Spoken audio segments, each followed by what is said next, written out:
आज मैं आप लोग के साथ शेयर करने जा रही हूँ इजी और सिंपल तरीके से मार्केट से भी बेहतर घर पे बेसन के लड्डू को बनाने का तरीका। और आज का ये वीडियो स्पेशली मैंने बिगनर्स को ध्यान में रखते हुए बनाया है। अगर आप कुकिंग में बिगनर हैं और आपको लड्डू बनाना बिल्कुल भी नहीं आता है तो चिंता करने की ज़रूरत नहीं है। आज के इस वीडियो में मैं आपको स्टेप बाय स्टेप लड्डू बनाने का आसान तरीका बताऊंगी जिससे आप आसानी से घर पे लड्डू बना सकेंगे। तो उसके लिए इस वीडियो को पूरा और ध्यान से देखिएगा। Welcome to Mohini's meal hub. मैं हूँ मोहिनी सागर। तो बिना किसी देर के फटाफट शुरू करते हैं आज के इस वीडियो को। अगर आपको मेरे वीडियोस आते हैं पसंद और आप मेरे आने वाली वीडियोस को मिस नहीं करना चाहते हैं तो आप मेरे चैनल को सब्सक्राइब कर सकते हैं। सब्सक्राइब करने के लिए मेरे वीडियो के नीचे दिए गए रेड कलर के सब्सक्राइब बटन को प्रेस कीजिएगा और साथ ही साथ बेल वाले आइकन को प्रेस करना बिल्कुल मत भूलिएगा, जिससे मेरे वीडियोस की नोटिफिकेशन सबसे पहले मिलेगी और आप मेरे वीडियोस को सबसे पहले देख पाएंगे। बेसन का लड्डू बनाने के लिए एक बोल में हम निकाल लेंगे 1.5 कप बेसन। तो ये 1 कप बेसन मैंने डाल दिया और अब मैं इसमें डाल रही हूँ 1/2 कप बेसन। तो बेसन को मैं इस वाले मेजरमेंट कप से मेजर कर रही हूँ। अगर आपके पास ये वाला मेजरमेंट कप नहीं है तो घर में जो नॉर्मली कटोरी होती है आप उससे बेसन को मेजर कर सकते हैं। और 1.5 कप बेसन में 8 से 10 पीस लड्डू बनेंगे। अब मैं यहाँ पे ले रही हूँ 1/2 कप चीनी और 1 टेबलस्पून के करीब मैंने और चीनी ले लिया है। चीनी का हम फाइन पाउडर बनाएंगे, उसके बाद हम चीनी को लड्डू में इस्तेमाल करेंगे। चीनी की क्वांटिटी बढ़ जाएगी जब हम चीनी का फाइन पाउडर बनाएंगे, तो इसलिए आगे चल के मैं आपको बताऊंगी कि पाउडर शुगर को हमें लड्डू में कितना इस्तेमाल करना है। देसी घी, और देसी घी हमें जितना ज़रूरत लगेगा उसी हिसाब से हम देसी घी को इस्तेमाल करेंगे लड्डू में। तो आगे चल के मैं आपको बताऊंगी कि हमें कितना देसी घी इस्तेमाल करना है। ड्राई फ्रूट्स में मैंने यहाँ पे लिया है 5 बादाम और 5 काजू।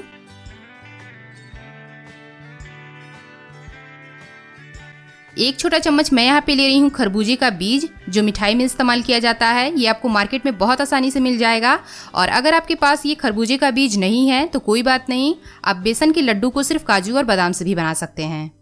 आधी छोटी चम्मच हरी इलायची का पाउडर। अगर आपके पास हरी इलायची का पाउडर नहीं है तो आप 8 से 10 हरी इलायची के दानों को कूट के भी इस्तेमाल कर सकते हैं। और अगर आपको हरी इलायची के पाउडर का फ्लेवर लड्डू में नहीं पसंद है तो आप हरी इलायची पाउडर को स्किप कर सकते हैं। और अब सबसे लास्ट में मैं यहाँ पे ले रही हूँ आधी छोटी चम्मच हल्दी पाउडर। हल्दी पाउडर का लड्डू में इस्तेमाल करने का रीज़न सिर्फ इतना है कि इससे लड्डू में कलर बहुत अच्छा आएगा और जब आप लड्डू घर पे बनाएंगे तो लड्डू बिल्कुल मार्केट जैसा बनेगा। और अगर आप हल्दी पाउडर का इस्तेमाल नहीं करना चाहते हैं तो आप इसकी जगह पे 1 पिंच येलो फूड कलर का भी इस्तेमाल कर सकते हैं। चीनी को अब हम ब्लेंडिंग जार में डाल के फाइन पाउडर के फॉर्म में ग्राइंड कर लेंगे।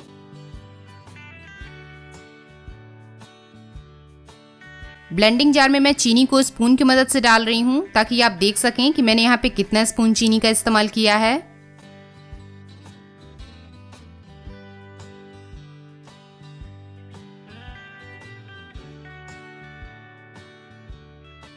तो मैंने यहाँ पे टोटल 6 से 7 स्पून के करीब चीनी का इस्तेमाल किया है। और अब हम चीनी को फाइन पाउडर के फॉर्म में ग्राइंड कर लेंगे। चीनी को मैंने फाइन पाउडर के फॉर्म में ग्राइंड कर लिया है और अब हम चीनी को एक बोल में ट्रांसफर कर लेंगे। तो आप देख सकते हैं, जैसा मैंने आपको पहले बताया था कि चीनी को ग्राइंड करने के बाद से चीनी की क्वांटिटी बढ़ जाएगी। तो आप देख सकते हैं चीनी को आपको बिल्कुल इस तरह से फाइन ग्राइंड कर लेना है। और अब इस पाउडर शुगर को हम साइड में रखेंगे और अब हम चलते हैं लड्डू बनाने के प्रोसेस में। पहले से ही फ्लेम ऑन करके मैंने कढ़ाई को हल्का गर्म कर लिया है। अब हम कढ़ाई में डाल देंगे काजू और बादाम, और काजू और बादाम को लो मीडियम फ्लेम पे लगातार चलाते हुए हम सिर्फ 2 मिनट तक ड्राई रोस्ट कर लेंगे। इस तरह से काजू और बादाम को ड्राई रोस्ट करके लड्डू में इस्तेमाल करने से काजू और बादाम का क्रंच मेंटेन रहता है और लड्डू का टेस्ट भी बहुत अच्छा आता है। तो करीब 2 मिनट के बाद काजू और बादाम अब ड्राई रोस्ट हो चुका है और अब हम काजू बादाम को निकाल लेंगे एक बोल में। और अब इस ड्राई रोस्टेड काजू और बादाम को आपको चाकू की मदद से छोटे छोटे पीसेस में कट कर लेना है और उसके बाद हम इसको लड्डू में इस्तेमाल करेंगे। अब हम फ्लेम को बिल्कुल लो कर देंगे और कढ़ाई में हम डाल देंगे 5 बड़े चम्मच देसी घी। तो जैसा मैंने आपको पहले ही बताया था कि जितना हमें ज़रूरत लगेगा उसी हिसाब से हम देसी घी का इस्तेमाल करेंगे। तो फिलहाल के लिए मैंने अभी इसमें 5 टेबल स्पून देसी घी का ही इस्तेमाल किया है। अब हम इसमें डाल देंगे बेसन और बेसन को लो फ्लेम पे हम लगातार चलाते हुए भून लेंगे तब तक जब तक कि बेसन का कलर हल्का सा चेंज ना हो जाए और बेसन में से भीनी भीनी खुशबू ना आने लगे। बेसन को आपको लगातार चलाते ही रहना है, आपको इसे चलाना बिल्कुल भी नहीं छोड़ना है। अगर आप इसे चलाना छोड़ देंगे तो ये बहुत जल्दी जल जाएगा। घी में बेसन डालने के बाद से इसमें बड़े बड़े लम्प्स बनना शुरू हो जाएंगे, यानी कि इसमें बड़े बड़े गांठें बननी शुरू हो जाएंगी। तो आपको इस स्पैचुला की मदद से आपको इन गांठों को तोड़ते रहना है बीच बीच में। तो बेसन को करीब 5 से 7 मिनट तक भूनने के बाद अभी आप देख सकते हैं लड्डू का जो मिक्सचर है अभी बहुत ड्राई है। तो अब हम इसमें दोबारा से 2 बड़े चम्मच देसी घी डाल देंगे।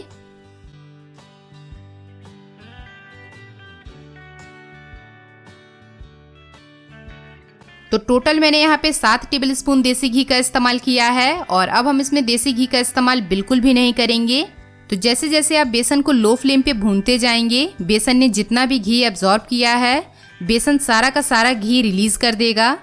और एक चीज़ मैं आपको यहाँ पे क्लियर कर देना चाहती हूँ कि बहुत से लोगों की शिकायत होती है कि जब भी हम घर पे बेसन का लड्डू बनाते हैं तो लड्डू बनाते वक्त यानी कि लड्डू को शेप देते वक्त लड्डू का परफेक्ट गोल शेप नहीं आता है। तो लड्डू का परफेक्ट गोल शेप न आने का रीज़न ये है कि जब आप बेसन को भूनने जाते हैं तो कढ़ाई में आप पहले ही बहुत ज़्यादा देसी घी डाल देते हैं और उसकी वजह से लड्डू का मिक्सचर जो है वो पूरा का पूरा गीला हो जाता है और फिर आपको लड्डू बनाने में मुश्किल होती है। तो यही रीज़न था। शुरुआत में मैंने आपको बताया था कि जितना देसी घी लगेगा यानी कि बेसन जितना देसी घी को एब्जॉर्ब करेगा उतना ही हम देसी घी का इस्तेमाल करेंगे।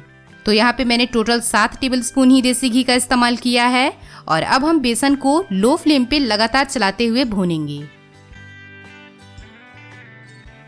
तो करीब 15 मिनट तक लो फ्लेम पे बेसन को भूनने के बाद अब आप देख सकते हैं बेसन जो है वो सिमट के एक डो फॉर्म में बनने लगा है। तो अब इस स्टेज पे हम इसमें डाल देंगे हल्दी पाउडर और हल्दी पाउडर को डाल के दोबारा से हम बेसन को भूनेंगे कम से कम 10 से 15 मिनट तक और, ताकि हल्दी बेसन के साथ पक जाए और हल्दी का कच्चापन खत्म हो जाए। अब आप देख सकते हैं पहले की कंपैरिजन में बेसन का कलर चेंज हो चुका है, बेसन अब भुना जा चुका है। बेसन के लड्डू का मिक्सचर जो हमने तैयार किया है ये बिल्कुल मार्केट जैसा बना है, जैसा हम मार्केट वाला बेसन का लड्डू खाते हैं। तो अब हम इसमें डाल देंगे ड्राई फ्रूट्स।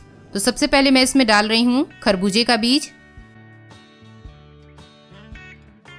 बारीक कटा हुआ काजू और बादाम। इन सबको हम अच्छे से मिला लेंगे और लो फ्लेम पे लगातार चलाते हुए हमें इसे 2 मिनट तक और भून लेना है।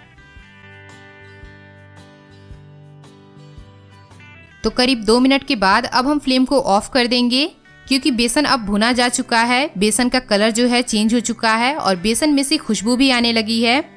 और अब इस भुने हुए बेसन को हम एक बड़े से परात में ट्रांसफ़र कर लेंगे और इसको बिल्कुल अच्छे से ठंडा कर लेंगे।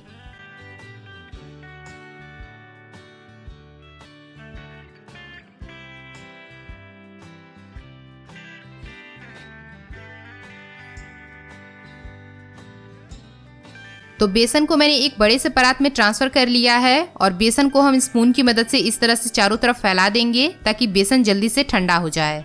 बेसन को आपको उतना ही ठंडा करना है कि जितना आप इसको आसानी से हाथों से छू सकें।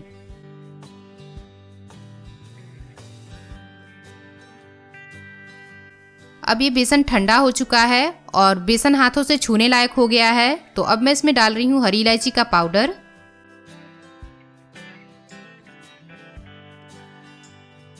साथ ही साथ मैं इसमें डाल रही हूँ 3.5 बड़े चम्मच पिसी हुई चीनी। पिसी हुई चीनी आप लड्डू में अपने टेस्ट के अकॉर्डिंग कम या ज़्यादा कर सकते हैं।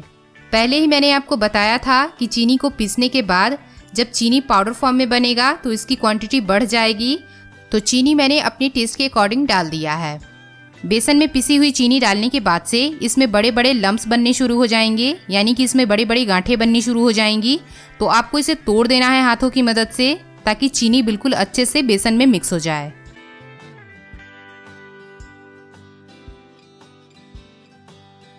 बेसन में पिसी हुई चीनी मिलाने के बाद से लड्डू का मिक्सचर मुझे ड्राई लग रहा है तो मैं इसमें 1 बड़ा चम्मच देसी घी डाल दूंगी। बेसन के लड्डू में अगर देसी घी कम हो जाए तो देसी घी ऊपर से डाला जा सकता है और अगर आप पहले ही देसी घी का ज़्यादा इस्तेमाल कर लेंगे तो देसी घी को कम भी नहीं किया जा सकता और लड्डू का परफेक्ट शेप भी नहीं आएगा। देसी घी को बिल्कुल अच्छे से मिला लेंगे।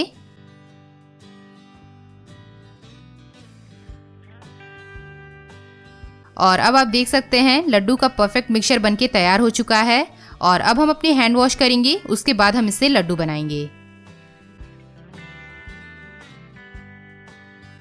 तो थोड़ा सा लड्डू का मिक्सचर हथेली में लेके हम इसको इस तरह से राउंड कर लेंगे।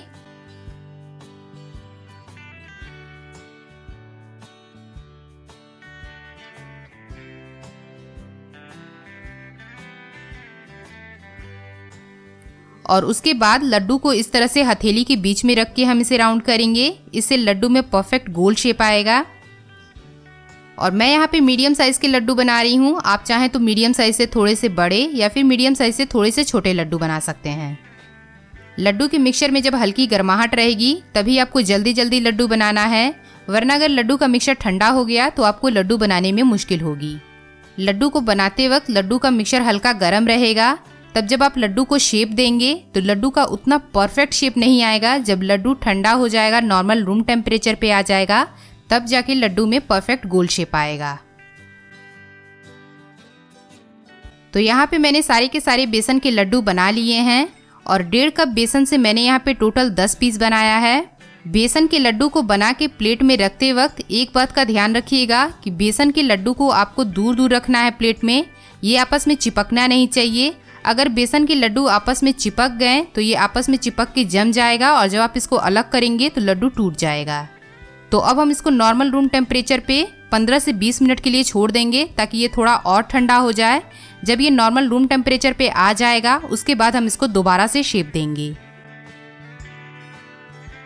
तो लड्डू अब नॉर्मल रूम टेम्परेचर पे आ गया है, बिल्कुल अच्छे से ठंडा हो चुका है। तो अब हम दोबारा से एक लड्डू उठाएंगे और हथेलियों के बीच में रख के हम इसे इस तरह से राउंड कर लेंगे।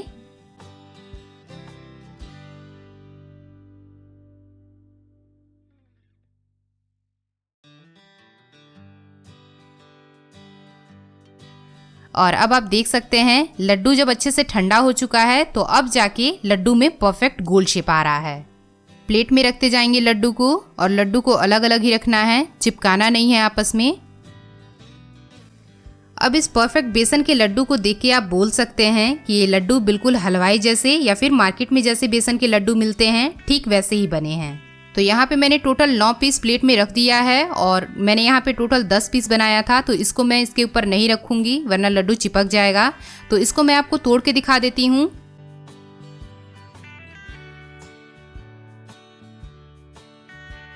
तो आप देख सकते हैं लड्डू बिल्कुल हलवाई स्टाइल में ही बना है, जैसा हम मार्केट से लड्डू लाते हैं ठीक वैसा ही बेसन का लड्डू बना है। तो जब घर पे ही मार्केट जैसा बेसन का लड्डू बनाया जा सकता है तो मार्केट से बेसन के लड्डू खरीदने की क्या ज़रूरत है। तो आप भी इस टेस्टी से बेसन के लड्डू को घर पे बनाइए और एंजॉय कीजिए अपनी फैमिली के साथ। बेसन के लड्डू को एयर टाइट कंटेनर में स्टोर करके नॉर्मल रूम टेम्परेचर पे रख के कम से कम आप इसे 5 से 6 दिन तक खा सकते हैं। बेसन के लड्डू को फ्रिज में बिल्कुल भी मत रखिएगा। मैंने बहुत से लोगों को देखा है कि बेसन के लड्डू को वो फ्रिज में स्टोर करके रखते हैं।